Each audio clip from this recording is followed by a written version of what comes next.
Welcome back, ladies and gentlemen, to the StarCraft 2 World Championship Series here in Valencia, Spain, as day number 2 is ready to get going. And the only thing more awesome than the hat man that you've been giving so much love to is this bracket. The first match coming up, looking to be a real fireworks show. I'm Nathanius, joined by Artosis and Rotterdam.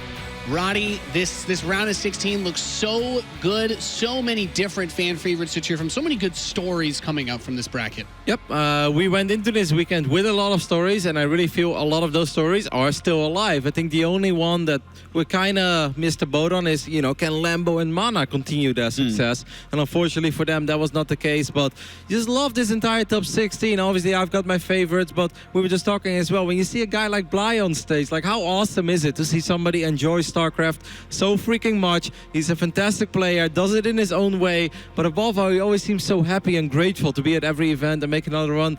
Like, this is just an amazing top 16. Yeah, there's like so many good stories going on as well. My personal favorite right now is just looking at Haas. This guy, we'll be talking. I'll be talking a lot. I'm going to be on the desk for when he's playing, man, because so will I you're be. shaking your head and stuff. Yes, that's what everyone does. But here he is. He won his group. He's in this round of 16, and I think he's an underrated player and a great story. You said Kevin, off stream he's gonna make top 4. Top 4, boys. No, top 4. Impossible. All right. Well, let's dive a little bit into this matchup. Of course, Serral versus Scarlett, sure to be a great series to start this off. You guys were talking about their history, but Scarlett, let's key in on her first. The year's been a little bit lopsided. Some good performances, but not in WCS. It's weird, right? Because it looked so good at the beginning of the year for her with that amazing performance in the GSL. She did show some really good stuff yesterday. I mean, this was an awesome build, and I'm sure a lot of Zerg players will be taking notes of, like, all right, 16-bit, hated that map against Protoss anyway. No, I finally got a build. Thank you very much, Scarlett. But the year doesn't make sense, Nate. She had probably the biggest success of her career, winning that IEM stop. That was a really big deal. $50,000 first place back then as well. GSL, absolutely fantastic. For the first time in a very long time, a non-Korean in the top 8. Then Leipzig. She lost in the round of 32. Bunch of ZvZs, by the way. She lost against Namchar twice. Now, that's something that can happen. Namchar is a ZvZ expert, but it just went on as well. In Austin, she looked good in the group stage, so you get your hopes up. And she had that very disappointing trio defeat against Nurcho. And don't get me wrong, I respect Nurcho a lot. He's missed the consistency himself. But 3-0, and those games were not very back and forth either. Well, speaking of consistency, Artosis, Serral has been dominating all year between the WCS circuit and Challenger. Yeah, well, he's on this streak that, like, almost just can't continue, right? You can't stay at this level of domination for long. We've seen things like this kind of pop up. Like, for instance, this Valencia last year is where it ended for Neeb, who had won 2 in a row. Of course, that came back in Montreal, sure. And people are expecting Serral to do well. And I mean, you and I were actually commentating this one that we saw where Serral against Mana. And, like, even when he gets behind, he's like, oh, no, I know what to do from here. No problem. But, yeah, I mean, obviously he is a favorite. But the bracket is so tough for him. And going up against Scarlett, the last non-Korean player to defeat Serral in a big match, in a best-of-5, on a giant stage, I know that she has a greater than 0 chance to beat him here. Yeah, and it's sure to be an awesome series to start off day 2 here. I believe Smix is ready up on the stage to introduce our first 2 competitors. Are you ready to roll? I am, and I'm so excited. I saw both of these guys warming up for a long time before this match, so I'm sure it's going to be a good one. But without further ado, let's bring these 2 players out. It is a 2-time WCS champion going up against the Intel Extreme Masters Pyeongchang champion. Give it up, it is Serral and Scarlett.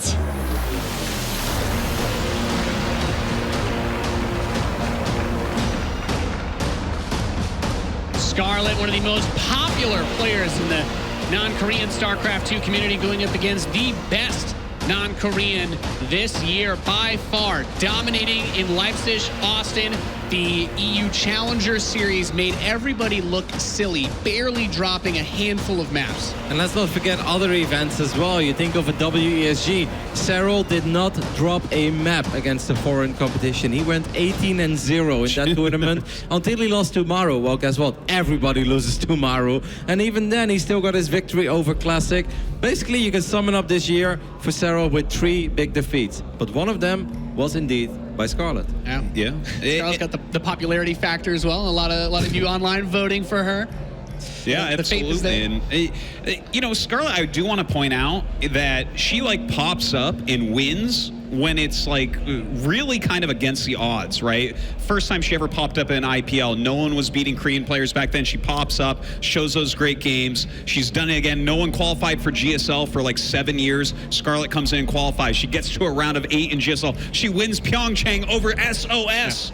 Well, She can do it. Let's see if she can get it done. It's time to kick off our first match. It's time for Serral versus Scarlett.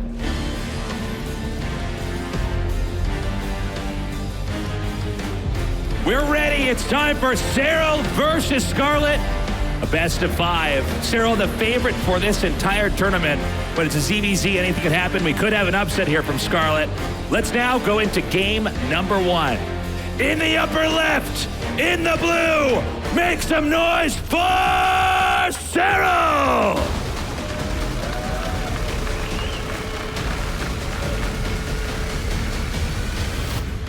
And in the bottom right, the underdog, but the last one to draw blood from this Titan. This is team expert Scarlett.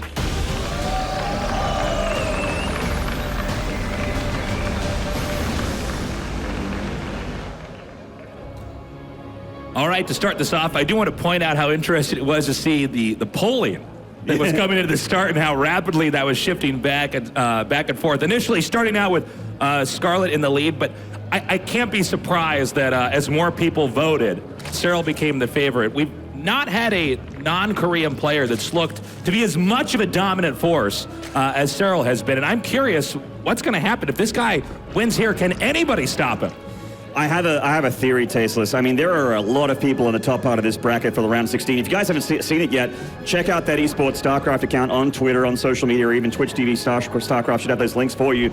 But if you haven't seen this round of 16 yet, check it out. The top half of that bracket is insane. And my theory is whoever wins that semifinal on the top is going to win this tournament. I think you're probably right. It is so intense up there. I will be pleasantly surprised if it's not the case, but I think that's a very reasonable conclusion to draw. So to start this game off, we see that both of our players going for mirrored builds for the time being. That doesn't mean we won't have a branch off somewhere down the road here, but neither player opting to get Lings right away, try to come in and maybe deny a hatch and try to steer the game into a direction where maybe a favorable outcome could result. Instead, it's going to be more of a passive play. I would be very excited, and I'm sure we're probably going to have it in this best of 5, to see a long and drawn out ZvZ with these two players, since, well, Scarlett and Serral are the two players that really seem to, outside of Korea, get this matchup in late game better than anybody else. I think if any of these games are going to go a little bit longer, with openings like this could potentially happen here on Acid Plant. There are a lot of counterparts, and the game can end really, really fast, but it's also very often going to roll out into that Roach versus Hydralisk or Roach versus Lurker sort of unit composition that ZvZ's kind of become, especially in the foreign scene. Serral going for a much quicker third hatchery here. It is about around about the time when you want to get your third. Scarlett instead is actually going to go for the tech option here instead of economy, with the layer going up back at home. So what is it plan here? We'd have to, it probably, with that Evo chamber going down, maybe faster Roaches with Roach speed, but we have to keep an eye on our gases here. Now, we already see from the position of that Evo chamber that was planted, the natural expansion, we see it here with the Roach Horn as well. This is telegraphing to us as casters and viewers, and as well to Serral when he checks this location, that Scarlett wants to turtle up. Scarlett wants to play a conservative, tight game, at least at the beginning of this. And it's interesting because with Serral taking this third base, that's going to be taken quite freely. But Serral will have to brace for impact, because when you see a two-hatch play like this, it means Scarlett is attempting to do some kind of tactical play in the next few minutes from now. Yeah, she's going to put her eggs into the army basket. She's going to try and see if she can. She canceled link speed, by the way, so she's very much going to commit to Roaches here. Thank you for bringing that up there. We have actually, with the Roach tech coming out from Scarlett and that fast ledge, she's going to have fast Roaches with a much earlier +1 attack than Serral, who is going to have a defender's advantage and that extra hatchery. And extra hatchery means extra lava, extra income, more production. So when all three hatcheries being injected, Scarlett will have to basically deal with the defender's advantage here of Serral, which can be done if she gets a big army up and a bunch of Ravagers as well. Okay, so we see those Roaches now being made.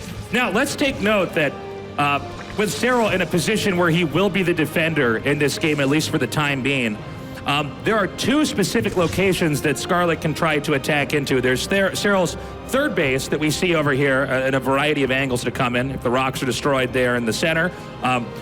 Scarlett, she could try to push up that way. However, there's also the natural expansion that we see just over here on the top of our screen. And that could be another location that Scarlett may try to hit. It's going to be a juggling act for Serral to try to keep both of these locations safe. And it's also important that the first initiation here from Scarlett has to really do something, because if Serral denies that and Scarlett has to rotate her army around to somewhere else, that's lost time.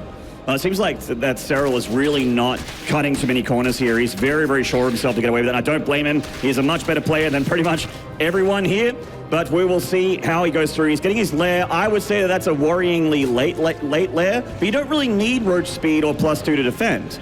You actually can just make sure you're on creep. And speaking of creep, Serral did connect his natural and his third base with some creep tumors. So he has a fast path for these roaches to come down here, defend that third, and like you mentioned, that attack path there towards the natural on the right-hand side as well. Okay, we see Scarlett coming up here in an attempt to initiate. It seems like for now, Serral has the right amount. He's completely fine. And this is something that's kind of eerily scary about Serral, is he's very good at the balancing act of defense, as he has just the right amount everywhere. Now, Scarlett's going to try to do a multi-pronged attack. We see 4 roaches coming up here. Now, 3 and a queen is enough to drive Scarlett away. And Scarlett actually retracts her army, deciding, why overextend if this isn't going to do anything? I'm just going to get into a worse and worse position. She goes back. She's making Ravagers. We also have a third base at the bottom center that's being taken, and there's really nothing that Serral can do about that right now. Not really.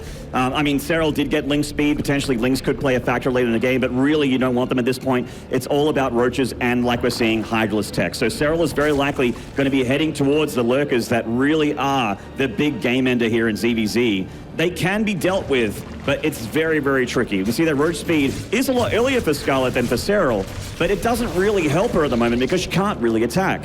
Now, when you see Roach Ravager, it's important to note, obviously Corrosive Bile does a lot of damage. Generally in top play, the Biles will not connect with the opposing player's army because he or she would be good at dodging and moving back. But when you're running from the Biles, you're also eating ranged shots from Roaches and the other Ravagers, which have not shot the Biles. So Scarlett is going to try to assert herself in this position over here, attacking the wall, or the rocks rather. And this doesn't mean that Scarlett's going to push up here directly. She may try to come around here with some of her army. And in fact, what this is going to do is make a pretty nice arc, which is going to be very difficult for Serral to deal with. With this overseer, she sees that Serral has quite a bit of a force here. If he can separate, if Serral can fight this force on the left-hand side, maybe if there's an opening for Scarlett, she might be able to go up that low ground and try and punch through that third base, but Serral is so smart. He has so many roaches still in that position, knowing that that's very likely the plan for Scarlett. She's setting up a creep highway here with queens, so it looks like she really wants to press the issue here. And that being said, Serral's still ahead in supply right now. Serral actually doing a really beautiful job of picking fights correctly. Scarlett right now hemorrhaging some units down there, but this does trigger Scarlett to try to attack in up here at the third base. Biles raining down. Serral very nicely dodges, and he's going to have to send the rest of his army back here to deal with all these Ravagers, Queens, and Roaches that are attacking right now. So Serral does have a bigger army than Scarlett right now, and she's losing quite a few forces. The one thing Scarlett has going for her is that she has a double upgrade lead. She's got +2 attack and +1 carapace, whereas Serral just has +1 attack, and he's trying to get +2. It's only halfway done. Serral is pressing the issue here, but he doesn't want to overextend because a bad fight could be bad for him, and he certainly would take a bad trade there if he really got two-hand there against Scarlett. It's really interesting because Scarlett was very much so trying to lean in and apply a lot of pressure to Serral, but we saw earlier Serral kept attacking out to the left side of the map, taking the smaller army of Scarlet's and beating it up pretty badly. And the result of that was Serral ended up with an overall lead, shoving Scarlett to her side of the map. Yeah, certainly. She's got a bunch of hurt roaches here that can become full hit point Ravagers, doing a nice job getting rid of these changelings of Serral. And keep in mind, Serral, in the meantime, has had a fourth base up back at home. And as you can see that the trades haven't been so great for Scarlett in this game. Serral really just defending and doing it perfectly so far. Very few mistakes from the Finnish Zerg, but Scarlett still has a very good fighting chance. Keep in mind, once again, that her upgrades are better than Serral's for the time being, and she has double Evo, so if it gets up into tier 3, she can get a very, very strong army up, but I'm very worried considering I haven't seen a Hydra Den yet from Scarlett, and she's going to commit very heavily to this Roach Ravager tech, whereas Serral is going to have those all-important lurkers. Yeah, Serral has pretty gracefully teched through this game and basically stayed one step ahead of Scarlett. Now, I think Scarlett's made the right decision, retracting her army, pulling it back onto the map, and now taking a fourth base, although Serral's is slightly quicker. We can also see just with minerals alone how much more Serral is banked up. And especially when you have these big fights, that can be a lot more Roaches or Zerglings that are going to reinforce when the actual large attack happens.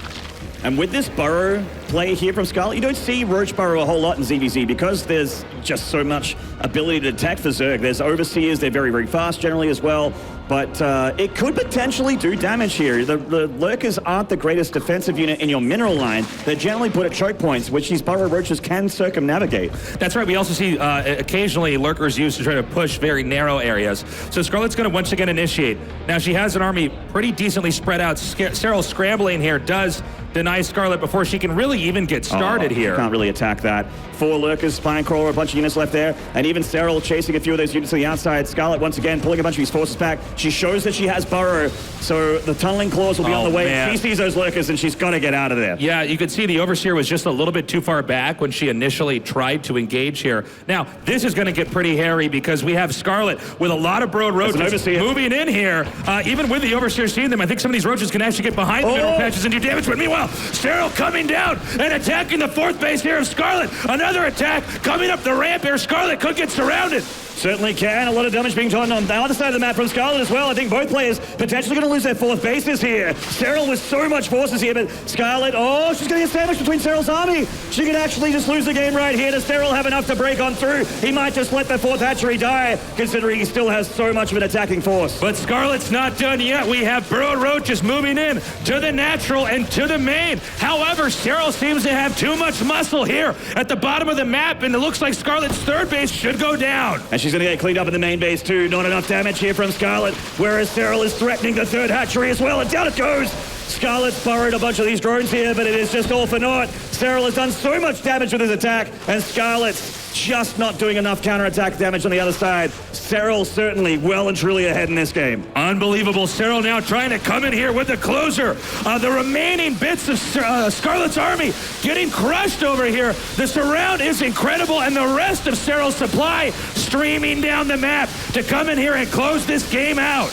That is going to be it. I think Tasteless is too little here from Scarlett. The Lurkers are really hurting Scarlett here. She has that detection. She is pressing the issue here. And yes, she will defend. But look at the army supply difference. 124 army supply of Roach, Lurker, and Hydra here for Serral. Whereas Scarlett's just on 72 of Roach Ravager. She's just trying to get her Lurker den now.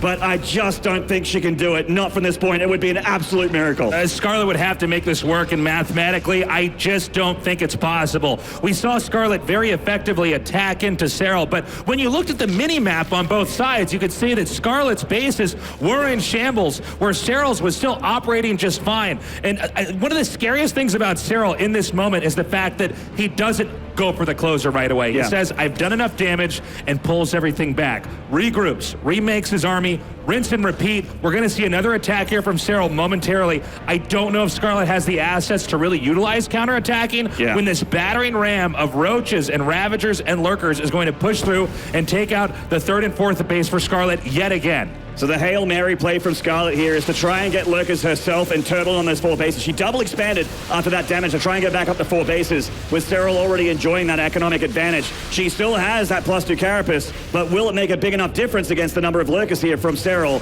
He's also catching this Roach counterattack from Scarlett. Beautiful defensive play from Serral. He's just far too good at this game. We see Serral coming down now.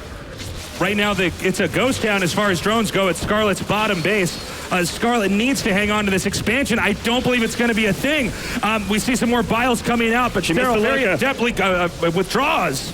Yeah, she missed the Lurker there, and it finished off that hatchery without his army needing to be there shooting at it. She's got a lot of hurt roaches here. They're so damaged, so bruised. And Serral is still pulling her back. She's got that 3rd base up to the back end. But is it going to matter here? Serral just continuing to knock on that front door, but he's just, even though it looks like he can just A-move Scarlett, he is being so careful. He doesn't want to throw this game away. He just wants to make this a very clean dispatching of Scarlett for game 1. Serral once again rotating around. We see the small force of roaches coming down here from the north. Serral smartly backs up once more, and now the entire army is rotating over here to the north as Serral may try to push in here and once again take out another expansion. Scarlett is in a game of trying to catch up. She's doing a good job with defense. I just don't know that it's enough. We see Serral once more expanding over here to the far center left side of the map.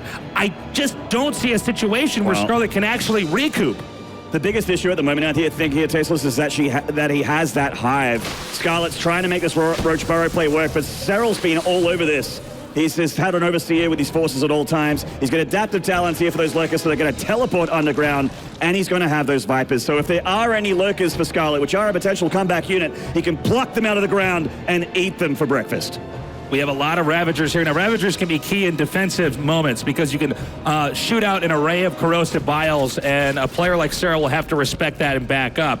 But again, Serral has so much. Scarlett is still trying to reclaim a fourth base. Minerals are beginning to dry up. We've been in this game for 15 minutes now. We can see the main as well as the natural. Yeah. It's sparse. It's not going to last for more than another minute or two. And really, when you see the resource patches here for Serral, it's just going to be too much. Serral gearing up now to try to do the closer. Well, Serral doesn't have that huge army supply advantage anymore, but he has the tech advantage again. He's got those lurkers. Look at the lava difference as well for Serral. He's got a bank. He's got 54 lava sitting at home. If he takes a bad fight, another army's going to show up 30 seconds later. Okay, here come the Vipers. They're great for trying to take down a Zerg in a turtle position. Blinding cloud. Beautiful blinding clouds. Serral coming forward, pushing further and further in. Corrosive biles coming down, but it looks like Serral is comfortable committing as he pushes further and further into this wedged area between the second base and the third base, and it looks like Scarlett should go down. And even if he loses this fight, which it doesn't look like he could, he can just replenish that army as well. GG! The Finnish Phenom, the champion 2 times in a row back-to-back, had a very strong game one there against Scarlett. It was really an incredible game to start things off, and it really exhibited why Serral is so scary, is that he didn't seem to be at a weak point at any moment. Scarlett had a plan. She wasn't executing it poorly. Serral always had exactly enough. And that's important to note as well, because you could absolutely have way too much and hold that off too, but when Serral has exactly enough to hold off every attack, that means he has even more drones mining. He's got a better economy. He has better tech. And, you know, I think Serral could have even closed that game out sooner if he wanted to, but he did the cautious play. He was very conservative in saying, okay, Scarlett is now limping through this game. Let me go back and just get even more ahead. This is we see a lot of StarCraft games end like this, where you just wait for the player to have not enough expansions, and every time they try to expand, you just go in there and smash it and run back out. They take it again, you smash it, you run back out. You don't need to go all the way to their main and destroy them. If they're eventually going to run out of resources, and without resources, you don't have options. There are players like that take big risks and try and end the game quickly because they smell blood in the water. They know, they sense weakness, and Serral obviously has that killer instinct. But even though he will take risks, they're extremely calculated. He very, very rarely makes mistakes, which is part of the reason why he's been so consistent this year. Going into game 2, it's going to be on Redshift. I'm curious if Scarlett is going to do a similar build to what happened before, because that was a pretty long, dramatic game, and it was cool to see all the tech. But if you go back to the very start, Scarlett had turtled up and tried to get several Roaches and Ravagers and do a multi-pronged attack. And actually, in a lot of her games, for instance, at IEM Pyeongchang, where she was the champion, we saw that she came out so dominant, just getting in the other player's face, and the other player just isn't able to juggle all the attacks that Scarlett throws at them. But in this game, Serral was very comfortable and relaxed. And I'm wondering if maybe Scarlett wants to do more of an econ game versus trying to actually come in there and bloody Serral's nose right away. I think it might be better for her to do more of a conservative macro game. I really worry about someone that wants to take it to the later stages against Serral. Like, Scarlett is fantastic. She's not dealing with Chinese ping like she was when she was playing in Challenger, but this is Serral we're talking about. I think maybe for Scarlett it's actually about getting even more aggressive. Even you think so? I think so. That's an interesting point, Maynard. You could absolutely go insane and just be getting Lings right away, trying to deny hatcheries and making more of a boxy game here that Serral has to try to scramble in order to go into that massive game that he's so well known for. The later the game goes, the more multitasking needs to be done, which Serral's incredible at, the more decision-making, the correct decision-making, the calculated risks I was talking about, all of that comes into play when you have that later game. Whereas it's in the early stages, it's micro, it's aggression, it's playing stressed out. And I think that might be the key here for Scarlett, and she has had those aggressive strategies. A lot of the strategies she had in Pyeongchang, which she won, were very, very aggressive. Ling drops, Ling floods, Ravager attacks, all of that sort of thing was just like a lot of games of Scarlett there in that tournament, which she ended up being the champion of. We'll see if that ends up being a part of the series. I'm predicting that it will. but I'm either going to look really smart or really foolish. This is part of being a caster. Part of being a caster, right? Well, we'll have to see. Again, guys, this is a best of 5, so there's still a lot of games we have ahead of us. You know, to be good at a best of 5, you really do have to have a wide array of a wide array. I've got Elmer Fudd voice here. I've got Elmer Fudd voice here. A wide array of different strategies, because players adapt, and we saw Scarlett try to do that attack early on, and I don't think any of that 2-hatch play is going to be a factor unless it's map specific, unless it's tailored to a map where you really can try to abuse them. Because on our previous map, you could absolutely, in many games we've seen before, come in there and do a lot of damage because you have so many locations to defend. It did look, that opening on Acid Plant, just to touch on it like you just said, Tasteless, it really did seem quite inadequate from Scarlett. Like, Serral read her like a book. He saw that wall in, he saw the Roach Warren and the Evo Chamber, and he's like, you know what, I can drone for quite a while here, take that third, and just have that army show up at exactly when you're going to attack and deflect you completely, which he did. But that's last game. This is game 2. Let's get into it. In the top left here, the WCS champion, this is Ensign Serral!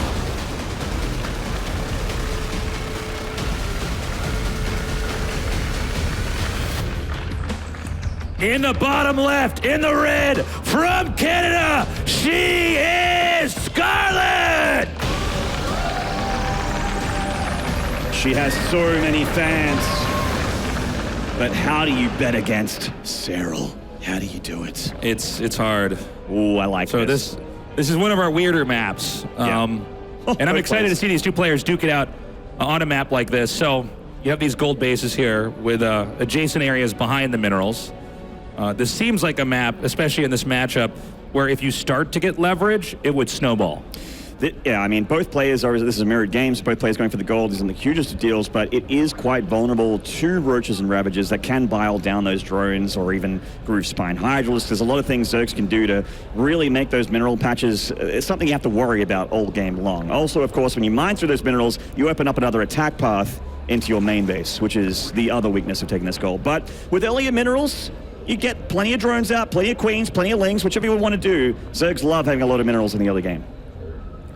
So this is going to be one where if anybody gets too greedy right away, and don't be confused when I say too greedy, because I know taking a gold base is always kind of a greedy thing, but if you over-drone at any of these gold bases and one player can get in a good position and start to snipe those mineral patches, there's not generally a backup option. The start of the game on game 1 and game 2 here, very, very mirrored for both players. You're going to see slight differences in the build as it goes forward, I'm sure. But it's just drones and queens for both players getting those first couple lings out. Is Serral just get some scouting information? With Scarlett going for the... Oh, wow. Okay, Scarlett's going for a more regular opening here with ling speed, but Serral is going for a very quick lair here with an Evo Chamber. We see, yeah, right, this is already, even though it was the initial expands are mirrored, the build choices are quite different. We have a drone coming out right now here. I think to take for a third Scarlett. at the front. That's right, and a third is going to be taken here now. And I don't believe, no, excuse me. Okay. It's actually just going to come up. Okay, and so this is going to be for defense instead. I was wondering about if it was going to be a third. I thought that's strange. This is one of the newer maps we have here where we're still unpacking it strategically. But no, this makes sense here from Scarlett. You need to have something in front of those mineral patches. Yeah, I did mention like the Roaches, the Ravages, they're very, very annoying in that position, but obviously if you get enough out, that's one spine crawler's not going to slow them down. Now, so, it should be noted as well is that you can put spines over there and the other player can go around and just attack your third base, which Scarlett is taking in the appropriate location. So occasionally you'll have players over-defend in one spot and it's not enough. Well, Serral going for these fast Roaches here is going to have a beefier army with a lot more hit points and armor. But Scarlett's definitely going to have the numbers here. Oh, check this out. Oh, okay, so this is actually so sick. But there's a spine crawler already being made. I'm not clear on how far along the spine crawler is. Can we get a quick check on that? It does take a little bit before they can actually plant. And we see it immediately canceled right up in front of the queen. You can actually AoE the drones from the other side of the minerals here, I think. That's why these banelings are here for Scarlett. And she does just that. Bouncing those drones to and fro. Here is Serral trying to avoid these banelings with that AoE. And Serral actually only loses 3 drones here. Scarlett losing a bunch of banelings and a spine crawler. I wonder if it would have been better if the spine crawler was placed farther back. If it would be harder for the Roach to get to it, I'm not sure. We have some more links coming up here from Scarlett. Scarlett, again, going for that aggro game we were talking about that she's oh so good at. And she has those numbers, and the Lings are coming in here, which is very, very vulnerable. The Queen already quite damaged. These drones are almost certainly going to go down here if Serral hangs out. Oh, Scarlett's doing a lot of great damage here. Look at the low drone count here of Serral, and Scarlett, I mean, she just still has a lot of Lings left over. She's in the main base as well, denying mining time. 18 drones are going down. He's down to 6 drones. And right now, Serral's really hurting the Lings, continuing to maneuver around. The drone's now cornered. 22 drone kills. Right now, Serral with only 3 workers remaining in this game. And that's devastating, obviously. Serral has a beefy army, but how does he end the game with it? Scarlett still with so much more forces here. Her economy isn't great, but it's way better than Serral's.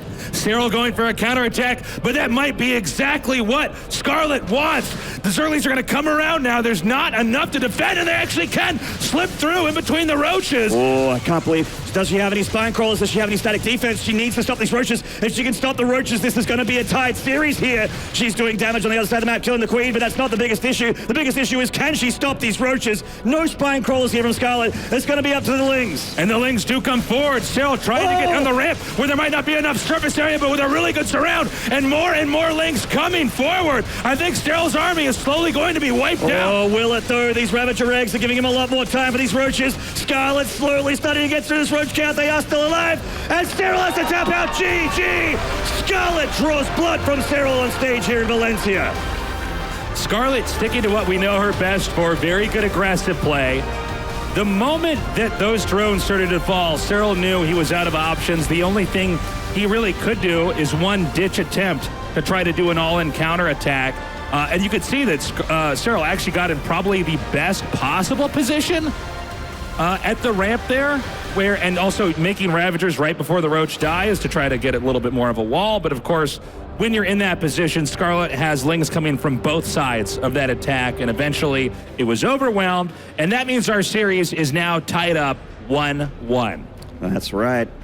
Given that the skill level of Scarlett is so high, and also the fact that ZvZ can be so temperamental. I mean, Serral is probably the best ZvZ player in the whole world on this side of the map. Like, he is incredible at this matchup. A lot of EU Zergs have a great ZvZ because of the amount of Zergs they have to practice against. This guy in particular, extremely scary. But the North American strats, the Lings, Banes, the Spinecrawler Rush really getting in his head, and Scarlett just making the right decisions. She did way more drone damage than I ever thought possible with those Lings. You know, I do have to point out that map is a very, it's an obtuse map. And we'll not have another game like that. I mean, let's keep in mind, we did see a Spinecrawler rushed behind a gold base. You can't replicate that game. Not that it really matters that much for Scarlett, but Scarlett winning on an off-color map. Let's see here. What is map number 3? We're going to go to Dreamcatcher. Okay, now Dreamcatcher's a map that we actually could see a lot of cool aggressive plays here from Scarlett. There's a lot of different angles you can try to maneuver around. It's a little bit harder to flood up into the natural and just destroy your opponent on Dreamcatcher. There's a bit of a longer rush distance, but there are so many attack paths. However, being in ZvZ, there's not really a whole lot of threat to your Overlord, so you can spread them out on the map and you can have a lot of map vision. And we're going to see if Serral or Scarlett will take the map advantage here. So we slowed into this first game on Dreamcatcher, game number 3. And the bottom right, winning game 1, losing game 2, winning game 3. This is Serral.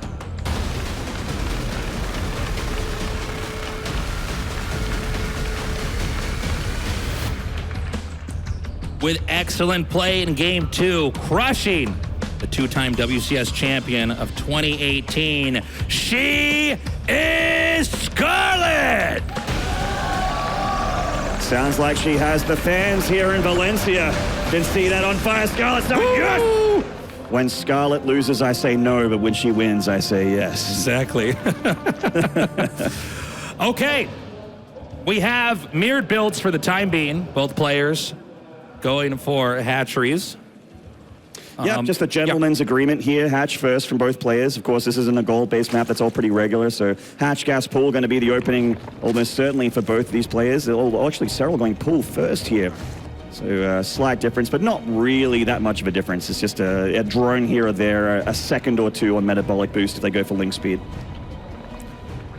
Okay. Now, when you have mirrored builds like this, there's still so many different branches that you can take. Scarlett in both games, I need to note, was the initiator. Serral is a player that I think the more economic assets that he has, the more confident he is that he can narrow the game to a closer. Scarlett is a player who's actually very excellent in macro and late game, but not afraid to start punching right away. And, you know, a lot of times, especially in a Zerg versus Zerg, this can come down to a matter of seconds. Yeah, I mean, if you miscontrol at all, you just can suddenly lose half your army. You're absolutely right. And I mean, I'm going to double down on that. I think that Scarlett needs to get weird in this series. Like, she has a bag of tricks that she needed to check in before she got into the flight for Spain. Yeah. This thing, like, I think the secret for taking down Serral isn't playing that macro game, isn't playing regular ZvZ. I think you need to get insane. Put on your clown suit, put on some makeup and a red nose, and get absolutely crazy. You got to do something insane here, I think, if you're going to take down Serral. But, you know, if we do see Scarlett actually pull off in an econ game of victory, that is a very big tell that this may be even closer than we thought it could be.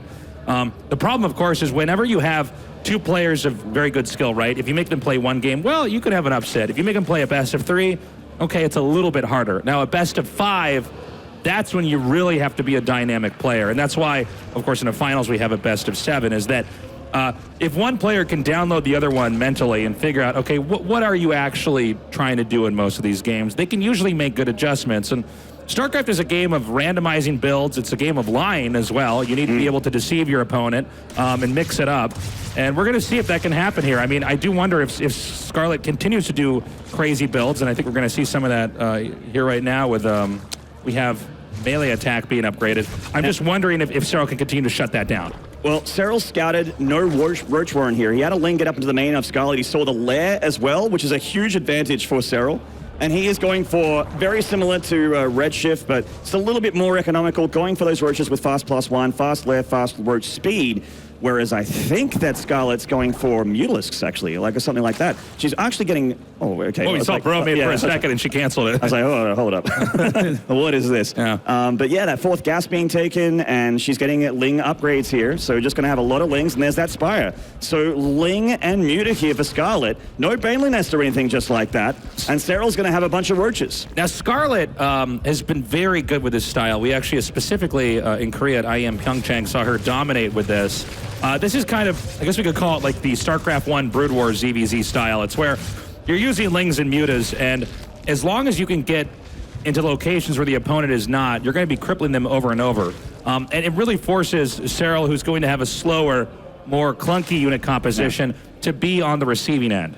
It is very much that case. The difference here is Serral is going to have that slow, clunky army, but it is highly armied, high hit point, high damage output. Scarlett's going to have a very mobile, counter-attacking army where she's going to zip and back. She's going to have like the high dexterity character, whereas Serral has a high strength value. Yeah, that's actually a good way to put it, Maynard. Now, let's keep in mind the Mutas, they're obviously very strong, and you can snipe so many different locations, and the more active you are with them, usually the more value you get out of them. But they do tend to lose equity in a very long game. So Scarlett, her strategy right now is more centered around the mid-game, which we're not quite at yet. And good spot, by the way, there from Serral. Yeah, he's been doing a very, very good job with scouting. Scarlett tried to get an overseer on the other side of the map. She hasn't really gotten a ton of information from Serral just yet, apart from the 3rd base. She sees the Roach Warren in the Evo Chamber. Honestly, that might be all she needs. Serral is starting to get those Spore Crawlers down, or at least a couple of them now. Oh, this is actually pretty big. Coming in here and sniping that Spore before it can complete with a narrow escape there from Scarlett. Serral right now is bracing for impact. The Mutas are en route. We see them headed. They're going to be going towards the south there. First and foremost, cleaning up Overlords. And this is a moment where the map begins to darken here for Serral.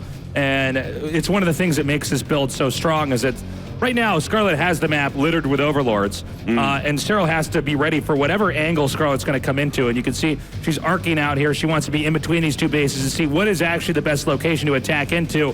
Where is Serral not defending? Well, we talked about Dreamcatcher at the beginning of the map, how it has so many counterattack paths, and denying Overlord vision is a huge advantage for Scarlett with those Mutalisks. But Serral, when he gets the Hydra count up with +2 attack, he can make an army that potentially may not be able to be stopped at all. Maynard, still haven't seen Banelings here from Scarlett. That's right. I'm very excited to point this out.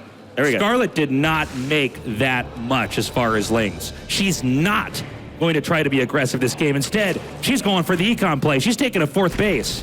Serral, in the dark right now, and knowing the kind of player that we typecast Scarlett as, is saying, all right, Where's the attack coming? I need to be ready. We can see the defense here from Serral. Oh, excuse me, and actually he did spot that fourth base, so that may be enough for Serral to realize what's going on. But Scarlett does not have that much as far as army goes. Now, she may try to put some pressure on here so that Serral can't leave yet and can't take a fourth, but I'm really liking the game that Scarlett is bringing here. Certainly. The way for Scarlett to be able to defeat the army of Serral is going to be having those Banelinks connecting with the Hydralisks. Hydralisks are very, very weak to Banelinks. She could also potentially counterattack with Lings and Banes. The Roaches of Serral, though, catching these Lings. The Lings could actually kill these three Roaches very, very easily, but Scarlett is concentrating elsewhere, trying to open up more and more attack paths here for her very, very mobile army. Now, Serral is eventually going to have an army that, in theory, if they fight head-to-head, he should win, but the leverage that Scarlett has is that her army is faster and is more mobile, and of course mutas can fly, so they can just attack anywhere that they desire. Oh, nice. This is so good by Scarlett. She keeps coming into this, in between this area where the army is filtering out to get in with the large masses. Oh, wow. She is going to commit here with a big attack, and these Queens and Roaches are going to want to tank for those Banelings. She is looking for those Hydras, Tasteless, and there aren't any lurkers yet for Scarlett, so in come the Lings and Banes. She's crushing on through. The Banelings are looking for those Hydras. They're getting so close. Serral trying to defend as well as again, split as well as again, but plus to attack Lings are shredding through this army, and it's just Roaches for Serral with a couple Spore Crawlers. Scarlett is looking so good in this attack. Brilliantly done. The Banes come in, destroying more drones. There are not enough Hydras. GG, beautifully done. Scarlett, we saw that fourth base taken. We saw that Serral spotted it. Scarlett does not make any drones. Uses that as a macro hatch instead. Gets so many units and attacks in that moment when the army is trying to filter in towards Serral's third base. Comes in there, crushes through, and you can feel that Serral is under a lot of pressure right now. Scarlett is able to punt each of these games out before we ever go to late game. Oh, we're going to take a short break here. I'm so excited, Tasteless Scarlett on match point. When we come back, we will see if Serral can fight back or if Scarlett can eliminate the champion.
We're back here in WCS Valencia. In this best of 5 right now, there's been a plot twist. Scarlett is up 2-1, meaning she is 1 win away from moving on and defeating the 2-time WCS champion, Serral. She has won with aggressive play, whereas Serral has gone for a more conservative macro route. Now the question is, will Scarlett commit to aggro style and close this out, or will Serral adapt? We're going to find out. Introducing our first player in the bottom left, in the blue, he is Serral!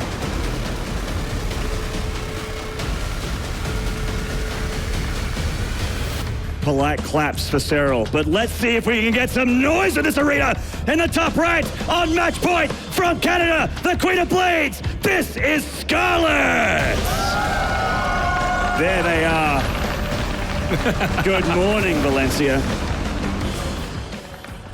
Okay, so again, I got to emphasize it. Scarlett is winning by getting in Serral's face. Now, some of that game back there looked aesthetically like it would have been a macro game, and we can say that because of the number of hatcheries and expansions, but you really got to look at how many drones are really there and how much is Scarlett actually mining, how much is she producing workers, and how much is she teching versus how much is she focused on an army. And Serral, who was gearing up for a later game with a longer push, was completely blindsided by an abrupt number of Zerglings, Banelings, and Mutas hitting at a very good angle. The Hydras ultimately getting nuked by the Banelings, and the Mutas can continue to position themselves in between the second base and the third base, which means there's no way to filter armies back and forth. And that allowed Scarlett to basically break the neck of Serral in Game 3. Now, I don't know if she's going to stick with that. I feel like Serral is adapting each time around here, and we're actually seeing something very different here. Yeah, all right, Serral getting that early Evo chamber, so probably for +1 Carapace here to make his Lings a little bit stronger, obviously the Queen's benefit as well. Aggression is a little tough on this map, though. You can sometimes play to the image, so Darkness Sanctuary is a very, very long map. You can sometimes go, okay, my opponent's not going to be aggressive because it's hard to reinforce an attack when you're in cross positions of Darkness Sanctuary, but sometimes they know that you know that, so they'll do it, and you're not ready for it. But Serral, with this Evo chamber going down, I'm expecting +1 Carapace. He is waiting for 150 gas. There it is. So that means his Lings can take a little bit more damage, and also if there's Banelings from Scarlett, if she goes for a really aggressive opening, they can take a Baneling hit and survive. Now, as you were saying a minute, it is a huge map, and in cross spots, the tower is actually a little bit more important than if it was, for instance, both players hugging the right side of the map. But cool to see Serral going for this armor upgrade. So already we're having a bit of a reversal here. It's Scarlett now with the third. This game, at least on paper, looking a little bit more like game number 1, but here we see the Baneling's Nest as well as Ling's Speed. From Scarlett, excuse me. Certainly. The small difference here is that Scarlett's not turtling into Roaches, she's actually going for Ling Bane here and going for the faster third, which means that she is going to actually have the, like, basically being in Serral's position from game 1, where she has a bit more of an economy, where Serral's putting a lot of resources. 150 minerals, 150 gas for Carapace is very expensive for the early stages of the game. It delays his Ling Speed as well. And speaking of Ling Speed, we're seeing those fast Lings coming in here, trying to pick off a drone of Serral. Serral too good, though. That was that drone alive. That was sick. Yeah, that was pretty nice. Very nice maneuvering there from Serral. So we see that armor is getting close to finishing up. There is Zergling Speed on the way, and we now see more Lings coming here from Serral. And Scarlett's just...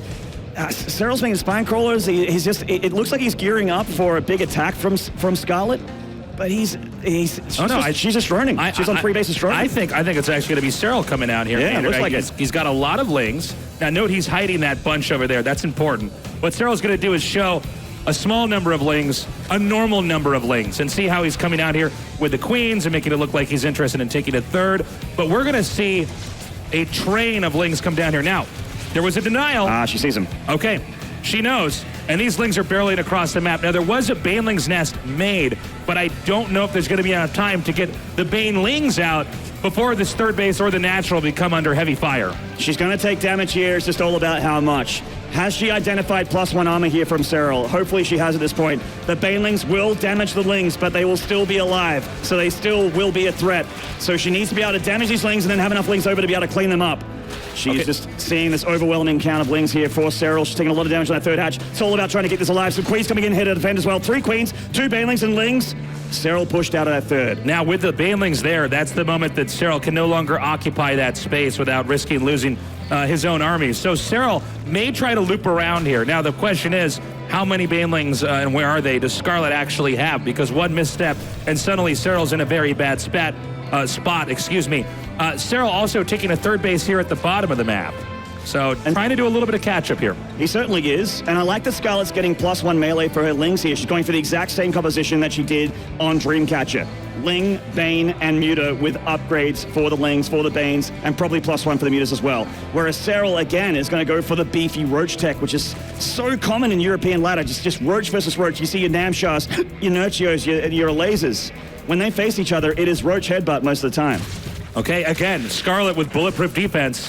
You can see, oh, good job, Serral actually forcing a detonation on one of those Banelings, and a little slip by over here from Scarlett. Ooh. Scarlett coming in here and identifying, okay, where is the tech exactly? And it is going to be Roaches coming. Now, 19 Roaches are on the way, but 7 Mutas coming out here. And there's no real anti-air. You can't push across the map with Queens on Darkness Sanctuary. It's just too long of a walk. It's too damn long, but you know what? Almost 20 Roaches is also a large ball of units, and Scarlett is going to see this. So she needs to probably get some static defense up as well. I don't know if the Mutas are going to be enough to DPS these Roaches down, and there goes those Spine Crawlers here from Scarlett with just the one so far. But she really needs to respect this. You can see more Spine Crawlers coming up from Scarlett. Let's see if she can hold on here. This is a huge committal from Serral. Now Serral is too far across the map to try to turn around. Serral needs to split his army up here and attack various locations that Scarlett can't defend. But from here, it looks like it's going to be an attack over at the natural. Banelings coming out. A good block at the ramp here from Scarlett. She's going to get those Banelings on that Roach club at the back end here. They are clumped up together. Is she going to hold on here? They're so hurt. The Spine Crawlers, at least one of them's about to finish. The Roaches are barreling on through, though. Can Scarlett's Mutas make the difference here against Serral? She's losing drones. We see so many drones going down now. The Lings and Roaches coming forward. The drones are now being evacuated. One Queen goes down for Scarlett. The Mutas are there, but it might not be enough damage. She's still up workers, though, and she still has that third hatchery tasteless. So if she can stop these Roaches, she can recover. She can potentially come back in this game as well. Maybe even come across the map. Serral is just holding that C button. And he's going to just make nothing but Lings here against Scarlett, who is just bouncing these drones to and fro these bases, bleeding out more and more economy. But as we continue to cast this, there's more and more attacks going on. I think this game is beginning to snowball. The drones are trying to run away as fast as they can. 31 drones have already been taken out, and more Lings coming up here from Serral. He needs to kill this third hatchery to put her in a really bad spot. Scarlett keeps alive, though. Those very, very fast Mutas. They're in Serral places here, trying to stop Serral for doing more and more damage to the drone line. And Serral is going to go for a Nidus. That's one way to deal with this rush distance of Darkness Sanctuary. Put your unit's rally point right in the face of your opponent. This is so sick, actually. A Nidus play is really intelligent because Scarlett is barely defending 2 locations. Having a reinforced point or even a third attack location would be huge. By the way, this hatchery very low on HP. The Lings now coming forward. There's a few Bane here, but I don't know if it's going to be enough. I don't think so either. Serral's really respecting these Banelings. He's taking it easy. The Nidus is actually going up the main base of Scarlett. Oh, so sick. Just by a bird. Oh, the bird wing. It's giving him vision. Oh my God, this is brilliant. And look at this, the Lings are keeping the Mutas rather, focused over here on the outside of the map. And we're about to see a beeline here of Queens and everything else attacking the main. We were talking about Scarlett's bag of tricks. This is such a sick play here from Serral, but the Queens, do they have enough transfusions to burn through these +1 attack Mutas? They are doing their best, and now the Roaches are here as well. The Lings cannot help anymore. Serral is doing too much damage. GG! We're going to go to an ace match. Unreal play there by Serral with that closer on the Nidus network. It looked like it was going to be a brawl, but it was a ninja move at the very end where Serral actually came through. The Queens were there, and Scarlett could not stabilize. That Nidus play from Serral was so inspired. And Scarlett has to give up Darkness Sanctuary. What is our final map? It's going to be Catalyst, the most standard of standard maps here. But will the game be standard? I heavily doubt it. I don't know. So far, it's been, in most of our games, the aggressive play that comes out with a win. It seemed like Scarlett might have been able to hang on, but when we saw that Roach train come in there, it's funny because Roaches obviously don't beat mutants they can't hit air, but they're beefy enough that while they're killing the drones, they're killing more drones before the Roaches are eliminated, and that's where Scarlett was in a very crippled position. Being paralyzed on that side of the map was what allowed the final killing blow to come across where the Nidus network did not allow Scarlett to recoup. So we now go to the final game here, Game 5. Both players presented with the option of, do I want to play conservative? Do I want to play macro? Do I want to try to get aggro? We have yet to see a game where both players go for aggressive play and how they handle that. I feel like Scarlett might be better at that, but I almost want to eat my own words as I say it because Serral's so good at everything he does. It's so hard to say. Yeah. I mean, Serral has lately, like especially in Challenger, showing that he can be the cheesy aggressive player as well as that extremely scary macro player. I personally feel like his strength is definitely more in that later stage macro game. We saw how one-sided that game on Acid Plant was when it was the kind of game that Serral likes to play, that 4-base, Roach Lurker sort of ZvZ. I think that Scarlett's going to have to try and avoid that at all costs. Serral is way too good at that style of game, whereas Scarlett, the aggressive play, mentioned it in Pyeongchang, she did whip it out, and this time here on stage in Valencia, she's also gotten a good couple map wins from that kind of play. I feel like that is her ace in the hole here in this ace match. Scarlett right now going over all the possible options here. Again, as you were saying, Maynard, this is a pretty basic map.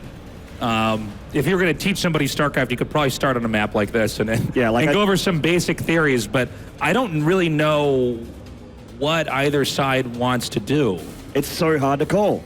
I think if either of us think that we know what's going to happen, we're actually wrong. If you think you know, you don't, man. That's right. Sit down.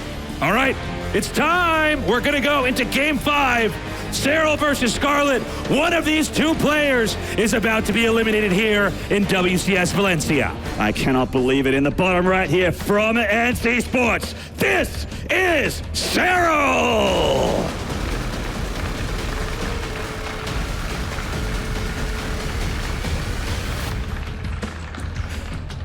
In the upper left, in the red, she is Scarlett!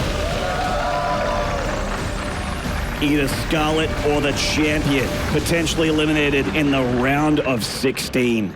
What an incredibly explosive way to open this day 2 of the broadcast here. That's right. So we have, again, mirror builds here. But, you know, Hatch this is the first. tricky thing about casting ZvZs. I'm like, it doesn't really mean anything. There's so many different ways the game can go. Yeah, hatch first does not mean the game won't be cheesy. Yeah. It just means that nobody's doing anything too crazy right away. And I can say I'm not really surprised. Even if we do see aggressive play from one of the two players, I think they would want to at least have a second or a third base up before they try to do it. Certainly. It's been, each one of these games, I feel like it's gotten to the 2 base, sort of they start to get saturated with their drone count, maybe 20, 30 drones. Then we start to see what their actual plan is. So in the early stages, it's been quite standard here. Hatch pool gas for the players. Either way, it's just one drone difference, not the biggest of deals. And just spreading out those overlords on the map, getting those attack paths covered. Neither player going for 13-12 or any kind of big Ling, Baneling all in or anything like that. So it is a different style of aggression in this best of 5. And honestly, it's been extremely entertaining. Yeah, this has been just such an awesome series to cast. Right now, both players just droning up. We have the pools done. And again, nobody's really deviated in any way. We should see Ling speed here in a moment from Serral. It'd be so amazing potentially if Scarlett wins this series. That means she's actually won 2 series in a row against Serral, which is, no one else can say that in 2018 I know, in this right? stage of the game. It's she is literally the last person to beat him in a best of 3 or bigger. Now, if Scarlett does it, as crazy as it is, you're right. I mean, she's got some of the best ZvZ that there is out there. Scarlett's been training off and on in Korea. I actually see her fairly frequently. And she's very committed, very focused. And I want to point out as well that she's gotten better and better at every live match. Even if she doesn't win, just more comfortable. And I think comfort is key. Now, Serral is somebody who just strikes me as unfazed on an almost intimidating level. It is very threatening when you see a guy be against the ropes, like have your opponent 2-1 on match point at best of 5, and he just looks like he's just playing a ladder game. Yeah. Like he is just so calm and collected. And we got 3 bases from both players here with the Baneling Nest going down for Serral. Nothing yet from Scarlett. She's going straight up Ling here. And obviously, if you're the guy with a Baneling Nest, you don't need that many Lings. You just need a couple Banelings in the right spot. That is correct, but if those Banelings are not in the right spot, then you have a problem. That is so the dance. Scarlett does have a lot of Lings. We see a few more drones being made behind this, but let's watch. Sometimes you make a few Lings just to threaten them into making their own Banelings, making less of their own drones. Now, there is no creep spread here at this third, so it's a little bit tough for the Banelings to get over to this location, and that is the attack point for Scarlett. Serral is morphing those Banelings back in the natural, which means she's going to rule this location of the map until they get over here. Man, if Scarlett can get a denial over here on this hatchery, that would be huge, but it seems like the Banelings may just be too close. Yeah. They're a little too close here, and honestly, this third hatchery should live for Serral. It's very, very tough for Scarlett. Oh, he's trying to stop her from escaping. There's Banelings on the right as well. Did Scarlett overextend? They're now boxed into the corner. Oh, we got a nice connection there. There's about 3 or 4 Zerglings going down. Serral is going to defend, is going to hold this third base. Scarlett is a much faster Roach Warren and a large bank, though, and she could make a bunch of Roaches here. Yes, but if she does make Roaches, it seems like maybe, and that all depends on how Serral's using Larva at the time, he might have enough Roaches to hold off another attack. And again, in a game where you're being the aggressor, if you're not chipping off a lot of the army and the economy of your opponent, you're in trouble. So Scarlett needs to make this work. Her extra gas is going down here. Lair soon to follow. Just to put this into perspective, everyone, Scarlett has 29 drones where Serral has 40. Yeah. So Serral is going to be balling in a little bit if this game keeps up. And Coca actually brought it up earlier. She was supply block for a bit as well. So I think she intended, with that bank that I was mentioning, to make a big ball of Roaches and Lings and Banes and try and end this game. But she had to get those couple Overlords out first. So she slowed down a little bit. Does that mean that she's going to lose this game? I mean, it could end up being the big difference here, but she is going for a huge committed attack, a big all-in, and Serral is just making Roaches, and I think that's really good for Serral. So it's going to be a lot of Banelings and a lot of Roaches coming here from Scarlett. You can see they're trying to get there as quickly as possible. Now, will Serral have enough and in the right spot? That's what we want to watch for. Nothing but Lings and Roaches here from Serral as well. And Serral's scrambling now to get the creep connected between the third base and the second base so that mobility's over there. Scarlett's goal here is to attack this third and hit it hard. I don't know if Scarlett can get this done, Tasteless. Serral even has more army supply than the player that's going all in on 29 drones. How does she crack this? How does she get through this third base? The Banelings are rolling on in here. Obviously no speed for either player. Can the connections be good enough for Scarlett? Oh, defensive Banelings there from Serral. She's looking for that link count, but he has gotten rid of all the Banes except for one here from Scarlett. And Serral deflects her. No good Baneling connections there from Scarlett. In fact, the Banelings of Serral took out the Banelings there of Scarlett. I just don't know now if Scarlett has any more options. And now she's in a really devastating position. It wasn't good for her before, now it's worse. Now Serral has an army and that he's enjoying that extra income and economy for a little bit longer. He took very little damage there. He's been trading very well all game long. And now Scarlett has to try and defend with fewer income, fewer production, fewer lava. This is going to be very problematic for Scarlett. Now, I just don't know. The dilemma really, everyone, is that Scarlett needs to make drones and catch up, but Serral already has enough drones. He can focus on only army and really start to pressure the third, keeping Scarlett stuck in this position. All these Banelings! Oh! All right, good control there from Scarlett. She keeps him alive. But Serral's not taking the bait. He still has a large army up here committing to this third base of Scarlett. No spine crawlers. She only has army to defend. Ooh, not controlling those Lings. She's going to lose into the Banelings. Meanwhile, Serral still has so many. Ooh, God, those Lings nearly took a big hit there. But they're well controlled here by Serral, and they are surrounding the Roaches of Scarlett and the Queens. The pressure is on right now for Scarlett. The Lings coming down. It looks like narrowly Scarlett survives that attack. And maybe now, yeah, you can see it. She's finally making drones. She is making drones, but it is so late. She's had a very, very bad economy for a while here, and Serral, when he has an edge, he takes a mile. He is going to just shoot further and further ahead at this point. At least he did not do economic damage. The only economic damage he did is he forced Scarlett to make an army instead of drones. So now she can do that, obviously, because she's comfortable, or a little bit more comfortable. But again, Serral's still ahead in every single way. Yeah, the problem is Serral has an engine set up. After surviving that first attack, the macro engine is going to be too good here. And so Serral needs to continue to topple the economy here of Scarlett, if not by killing workers, by at least forcing other attacking units to be made. And this big counterattack over here, this is going to be huge. Oh, the Queen's already so low in hit points. She's going to go down very, very fast here. Looks like Scarlett should be able to defend. Losing that queen does suck, though. That's less injects, less macro, and macro is the name of the game here at this point, because that's what she's behind in. Serral continuing to do a lot of damage. A lot of the army over here trying to protect the main. The Roach is trying to zone out these lings, but over here at the third, it's completely exposed. So smart from Serral, hitting on one spot while hitting on the left. This is what he's known for, these multitask, this multiple attack aggression here, and he is taking a nice fight, getting another queen eliminated here. Less injects, less macro for Scarlett than before. And Serral now, wow, look at that. A huge supply lead. Worker-wise, Scarlett has actually caught up, but the army is going to be the real threat here. And God. Serral knows that. More than double the army supply here for Serral. It's huge. And so, we're still waiting to see, maybe Scarlett can hang on. Maybe she can keep defending these attacks, and eventually she'll be able to match the army of Serral. Of course, the game does cap how many units you can make, so there is always that possibility. Man, Serral is just so far ahead in this game. Winning this game, I feel at this point for Scarlett, is going to be an absolute miracle. If she was up against any other Zerg, maybe. That's a really nice Baneling connection, by the way. At least Serral lost a bunch of Banes there. Will she stay here at the third base? I believe these Banes can't be spotted. No, they just haven't quite moved across. Not just yet. So this is a potential threat here, and Scarlett is evacuating that third. Uh-oh. She cannot afford to lose drones. Go! 9 drones go down. Big blow there. Now putting Serral once again in the lead. I don't think he's lost that lead yet. He has just been completely in charge of this game. He's ahead in upgrades. He's roach speeds earlier as well. Scarlett is going to see this big move out from Serral. How does she stop this attack, Tasteless? You tell me. How do these roaches get stopped? I don't know if you can. I mean, this is one of the problems with roaches is that they actually are tough enough that you can kind of just push through, right? I mean, even if you're eating damage overall, you begin to topple them. Scarlett does have a lot of Ravagers over here, which maybe will force Serral back, but I think math is just not on Scarlett's side here. Well, I think when you get roach speed, you can just sort of dive on those Ravagers, and you're going to almost always have that concave advantage against the convex of your opponent without that extra speed.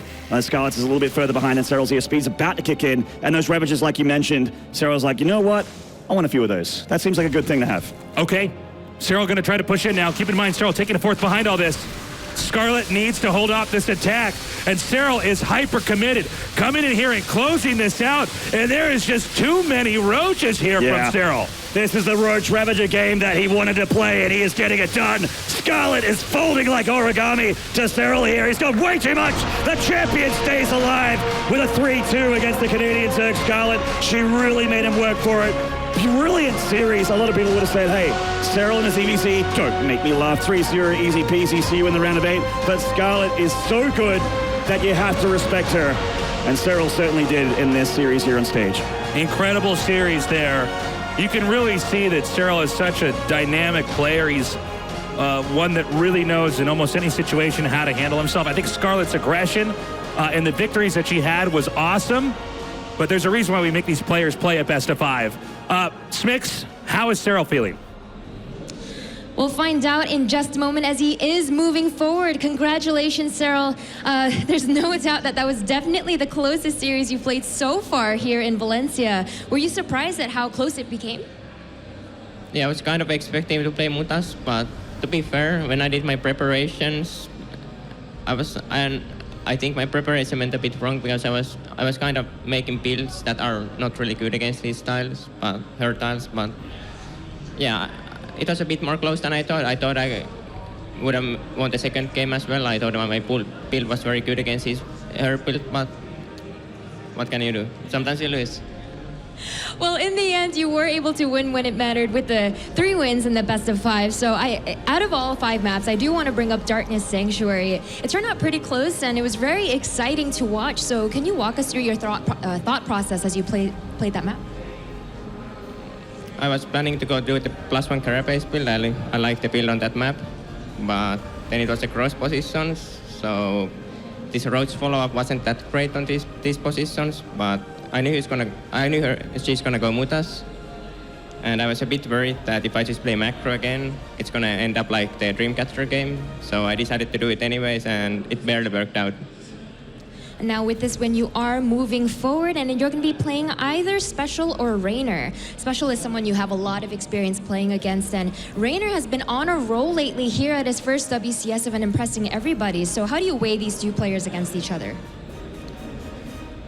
I think it's going to be a close and great match, but I don't really care who I'm gonna play against. I'm just gonna face the opponent I'm gonna get. Sounds great. He does not care. And with that, Serral will be our first player to move on to the quarterfinals here in Valencia. Thank you very much, Smix. Serral, the two-time champion, keeps his footing as a slippery NA opponent tries to knock him off in our round of 16. Yeah, that was a really close match. It felt like it several times that Serral would actually lose to Scarlett there, but shows his championship form and does advance. But, you know, it's already kind of feeling like, okay, this is the toughest road for Serral so far. I love the match, Nate, and I really love the approach that Scarlett had in game 2, 3, 4, and even 5 there in the end. In game 1, I felt, even though there was slightly different second evo, and you could say that Scarlett was heading towards tunneling claw roaches, in the end that comes down to like really outplaying Serral and out multitasking multiple fronts. I don't believe anyone in the foreign scene can play that kind of game.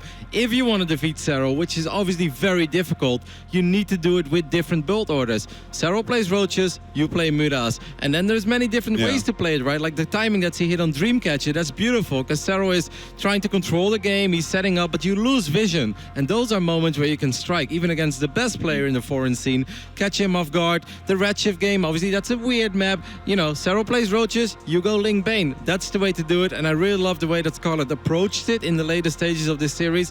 And Dreamcatcher, guys, I was sitting there, I was like, I think this is it. I think this is over. I think Scarlett wins this. I mean, she's up 17, 18 drones. It's like, even if she loses 20 workers, she's still going to be fine. But that's really magical stuff by Serral to pull that one off. Yeah, just keeping your cool in the intensity of that situation. The Darkness Sanctuary game is the one that stands out to me. Like, getting that follow-up to bring the queens over and deal with that was nuts. So Serral, still at it, still winning. We have our bracket updated. He will play the victor of our next series, Rainer and Special. He said he doesn't care who he goes up against. He's just going to handle whatever comes his way. It's cute as well, because Rainer said not too long ago, when someone, I think it was Sue, asked him, or somebody else was like, who's your favorite player? And he's like, Serral is my idol. So I think that's amazing, right? Well, I mean, Rainer is really kind of adorable in the way he conducts himself, always so happy and all, but he's such a monster, too. He's someone that can kind of rip through this tournament, I think, based on the games that we've seen so far from him. And what a story would that be when we hype him up and he would deliver. I mean, to be honest, Rainer's already delivered. I don't care what happens from this point on. He's going to go up against Special. He did very well against Special last time I casted them, which was in WESG in China. Rainer won 3-0 back then. But even if it ends here or the next round, still, that's a fantastic debut, right, for a 16-year-old. Yeah, awesome performance that we've seen out of him so far, and I think very exciting match, as that is going to be our next series that we get into here at the World Championship Series. Crazy to think that's we've only just finished our first match all the way down to the wire. Such an intense series. That took us a while in Austin, right, to get there to game 5. Oh yeah. Well, I mean, there were so many one-sided matches and so many ZvZs. This tournament is completely different from Austin. I was hyped for that, but this is something else, man. I think that we're gonna have like a lot of 3-2s today. It's looking really good. All right, thank you, gentlemen, very much, ladies and gentlemen. When we return, our next match here at the World Championship Series for StarCraft 2, we'll be right back.